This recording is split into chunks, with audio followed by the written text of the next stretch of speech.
Welcome to business coaching institute. आप सभी साथियों का बिजनेस कोचिंग इंस्टीट्यूट में स्वागत है। साथियों, जैसा कि आप स्क्रीन पे देख रहे हैं घन, आज का हमारा ये मैथ का पहला वीडियो होगा। आप लोग देखेंगे कि आज का जो हमारा ये टॉपिक होने वाला है वो घन पे होने वाला है, यानी क्यूब। क्यूब क्या होता है आज हम लोग इसको समझेंगे और क्यूब के सारे फार्मूले को बेसिक कंसेप्ट के साथ हम लोग समझेंगे, ताकि जो भी इस पे क्वेश्चन पूछे जाते हैं उन सारे क्वेश्चनों का हम आसानी से जवाब दे सकें। तो चलते हैं, शुरू करते हैं। सबसे पहले समझेंगे कि क्यूब क्या है, ठीक है। फिर उसके फार्मूले को समझेंगे और अच्छे तरीके से उनके फार्मूलों को समझेंगे, कैसे फार्मूले बने हैं, उन सारे चीज़ों पे हम बातें करेंगे। तो चलते हैं, शुरू करते हैं। जैसा कि आपको फिगर में दिख रहा होगा, यहाँ पर एक क्यूब है। क्यूब में होता क्या है, क्यूब में 6 फेस होते हैं। जैसे इधर आपको दिख रहा है, फिर इसके जस्ट पीछे ऊपर नीचे 4 फेस ये हो गए, फिर ये बगल में और ये बगल में, ये 6 फेस हो गए, ठीक है ना। ये होता है क्यूब। यहाँ पर देखिए, आपको एक फिगर हम दिखा रहे हैं। यहाँ पर आपको दिख रहा है ये क्या है, एक क्यूब है। क्यूब में देख रहे हैं आपका एक पीला वाला फेस, फिर पिंक फेस, फिर वाइट फेस, फिर ये क्या ऑरेंज फेस, और इधर क्या है ब्लू फेस, और फिर ये क्या है ग्रीन फेस। ये 4 फेस दिख रहे हैं, यानी 4 सरफेस 6 सरफेस देख रहे हैं। और ये 6 सरफेस जो आपको दिख रहा है ये एक क्यूब है। इस क्यूब में आप ध्यानपूर्वक देखेंगे तो 6 सरफेस हमने आपको दिखाया है। इसमें क्या होता है कि सारे सरफेस जो होते हैं, ये जो सरफेस होते हैं, इनकी जो लेंथ होती है, ब्रेथ होती है, और इनकी जो हाइट होती है, ये सारे क्या होते हैं, इक्वल होते हैं। जैसा कि हमने फिगर में भी दिखाया है, ये लेंथ है, ये ब्रेथ है और ये हाइट है। तो इसमें लेंथ और ब्रेथ और हाइट ये सारी चीज़ें क्या होती हैं, इक्वल होती हैं, ठीक है ना। अब हम समझेंगे कि इस क्यूब के जो टोटल सरफेस एरिया होंगे या सरफेस एरिया होंगे, उसके साथ साथ इसका वॉल्यूम क्या होगा, उन सारी चीज़ों को हम एक एक करके समझेंगे। तो देखिए, हमने क्या बताया कि इसमें 6 सरफेस हैं, 1 2 3 4 5 और 6। ये 6 सरफेस हैं। और ये जो सरफेस हैं, इनका अगर एरिया की बात करें तो ये दिख रहे हैं आपको एक स्क्वायर के रूप में। किसके रूप में दिख रहे हैं, ये स्क्वायर के रूप में दिख रहे हैं। तो स्क्वायर का ये 6 स्क्वायर बने, और इनका एरिया अगर हम बात करें, टोटल सरफेस एरिया, अगर हम इसकी एरिया की बात करें तो total surface area, total surface area of cube, तो total surface area of cube. अब इसकी टोटल सरफेस एरिया की बात करें तो अभी हमने इसमें दिखाया है क्या कि 6 सरफेस एरिया, और 6 सरफेस एरिया में क्या होता है, ये सारे एरिया जो आपको दिख रहे हैं ये एक स्क्वायर के फॉर्म में है। तो 1 2 3 4 5 6, ये 6 स्क्वायर दिख रहे हैं। और 6 स्क्वायर को जब आप ऐड करेंगे तो आपको फार्मूला क्या मिलेगा, 6a स्क्वायर, ठीक है ना। ये टोटल सरफेस एरिया का फार्मूला हो जाएगा, ठीक है। तो इस तरह आप समझ सकते हैं कि टोटल सरफेस एरिया कैसे निकाला जाता है। 6 स्क्वायर बने तो सबके स्क्वायर, आप जानते हैं कि एक स्क्वायर का एरिया क्या होता है, साइड का स्क्वायर, साइड इसमें ए है तो ए का स्क्वायर 6 स्थान से आप ऐड करेंगे तो 6a स्क्वायर हो जाएगा, ठीक है। अब चलते हैं, इसके बाद लेटरल सरफेस एरिया को समझते हैं। Lateral surface area, lateral surface area,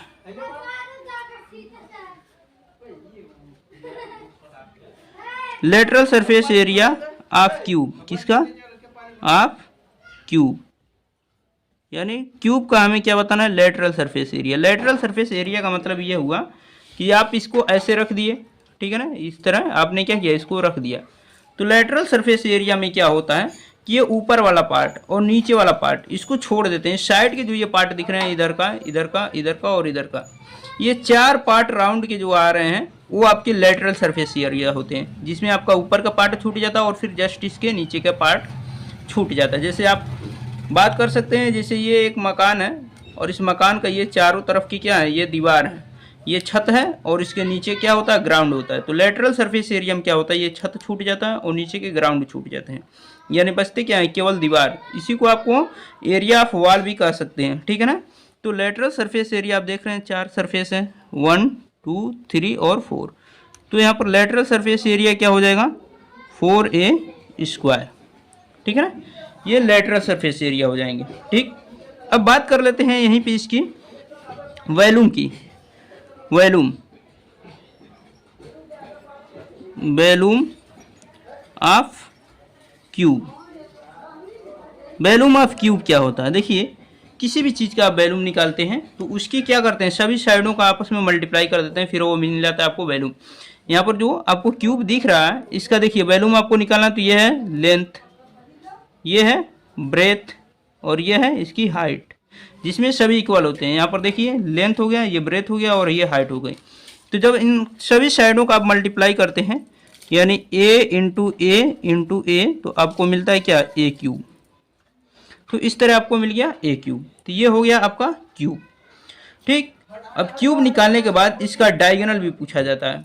diagonal जैसे कभी कभी कहा जाता है ना कि एक क्यूब के फॉर्म में एक को कोई रूम है, उसमें हमको क्या करना है, एक राड रखना है, लेकिन लार्जेस्ट राड रखना है, लंबी से लंबी राड रखना है।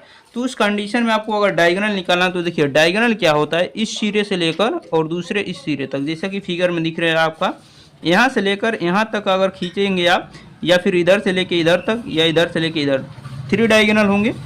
तो इसमें क्या होगा कि वो सबसे बड़ा, ठीक है ना, यानी सबसे बड़ा जो डायगोनल होगा, जो आप यहाँ से खींचेंगे इधर या फिर यहाँ से खींचेंगे इधर, तो सबसे बड़ा जो डायगोनल होगा वो आपका होगा इसमें diagonal of cube. Diagonal of cube यानी क्यूब का सबसे बड़ा जो साइड होगा वो होगा इसका डायगोनल। और डायगोनल क्या होता है, ये लेंथ है, ब्रेथ है और हाइट है, तीनों का अंडर रूट में आप अगर वैल्यू निकालेंगे, आप पढ़े हैं पाइथागोरस पर में, तो क्या होता है a² + b²। b क्या है इसमें, a ही है, और हाइट क्या है वो भी a ही है।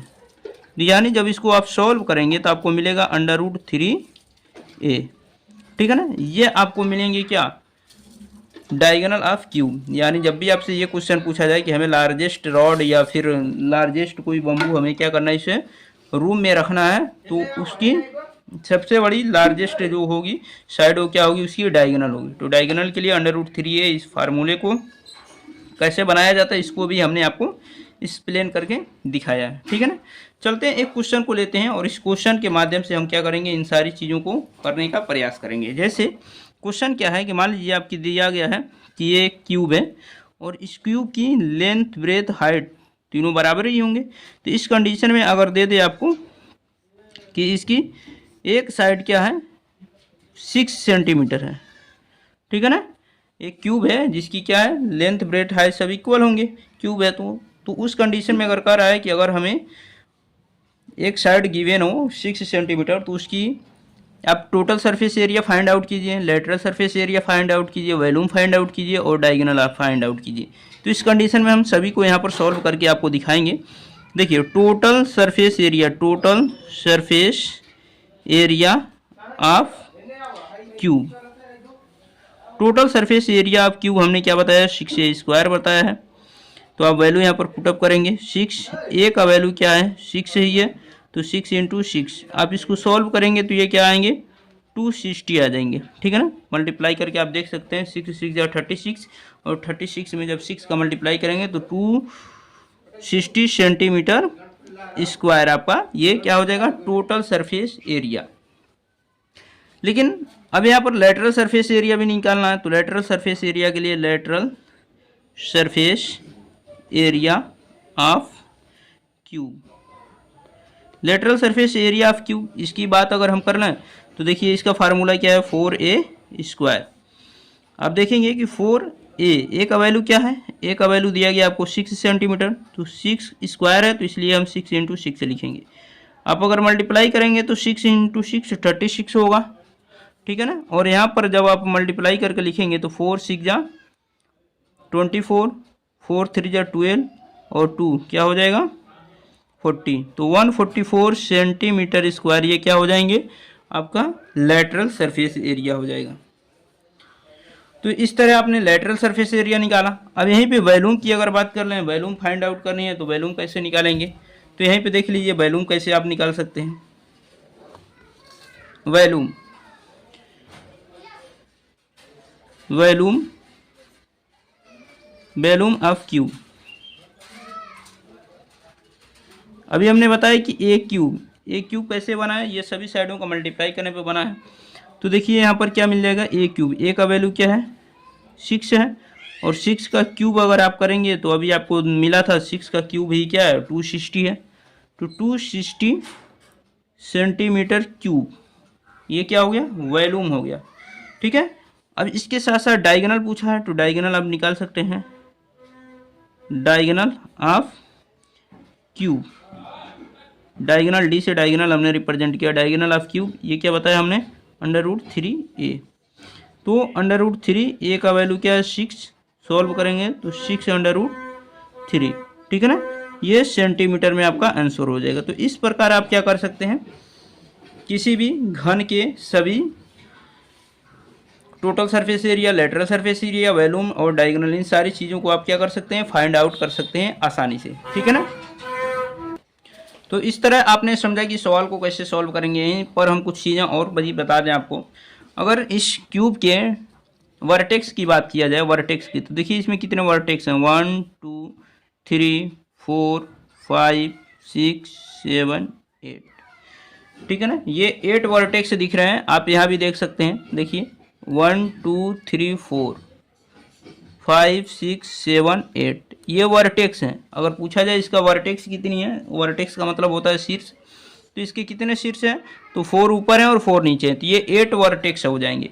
लेकिन अगर साइड की बात कर लिया जाए कि कितने साइड्स हैं, तो देखिए साइड कितने हैं, 1 2 3 4, 4 ये साइड, 1 2 3 4, 4 और 4 8 और 4 नीचे, तो 12 साइड्स हैं इसमें। टोटल साइड कितने हैं, 12 साइड्स हैं। तो अगर पेरीमीटर इसका पूछ लेता है ना कि find out the perimeter of the cube, तो पेरीमीटर की कंडीशन में आप क्या करेंगे, सभी साइडों को ऐड कर देंगे, ठीक है ना। यहाँ पर अगर पेरीमीटर ऑफ क्यूब की अगर बात करें, perimeter of cube, perimeter of cube, तो पेरीमीटर ऑफ क्यूब की अगर बात कर लें तो यहाँ पर होगा आपका 12a, ठीक है ना, क्योंकि इसमें साइडें कितनी हैं, 12 हैं, 4 ऊपर हैं, 4 इधर हैं, 8 हो गए, 4 देखिए 4 5 6 7 8, ठीक है। तो इस प्रकार आप क्या कर सकते हैं, इसके पेरीमीटर को निकाल सकते हैं, क्योंकि 12 साइडें हो रही हैं टोटल, 4 ऊपर 4 नीचे 4 इधर, ठीक है ना, 4 4 8 और 4 12, 12 साइडें इसमें टोटल होंगी, ठीक है ना, आप काउंट करके भी देख सकते हैं। तो 12 साइडें इसमें हो जाएंगी। पेरीमीटर आपको फाइंड आउट करना होता है, तो उस कंडीशन में हम क्या करते हैं, सभी साइडों को क्या करते हैं, अच्छी तरीके से जोड़ के हम क्या करते हैं, उसके पेरीमीटर को फाइंड आउट करते हैं, ठीक है ना। और इसके वर्टेक्स को पूछे तो हमने बताया ये कि वर्टेक्स कितने हैं, वर्टेक्स में यहाँ पर हमने काउंट करके दिखाया 1 2 3 4 5 6 7 8, तो 8 वर्टेक्स हो जाएंगे, ठीक है। तो इस प्रकार आप क्या कर सकते हैं, क्यूब के सारे क्वेश्चनों को आसानी से सॉल्व कर सकते हैं। इसके बाद हम क्यूब बाइट की बात करेंगे। तो चलिए वीडियो को यहीं पे समाप्त करते हैं। वीडियो कैसा लगा आप लोग कमेंट बॉक्स में ज़रूर बताइएगा। जो लोग चैनल पे नए हो चैनल को सब्सक्राइब करें। इसी तरह मैथ के हम एक एक कंसेप्ट को आपके लिए लाते रहेंगे, ठीक है। तो आप ईमानदारी पूर्वक चैनल को सब्सक्राइब कर लें, ताकि जो भी हम कंटेंट डालें वो उसका नोटिफिकेशन आप तक पहुँचेगा। धन्यवाद।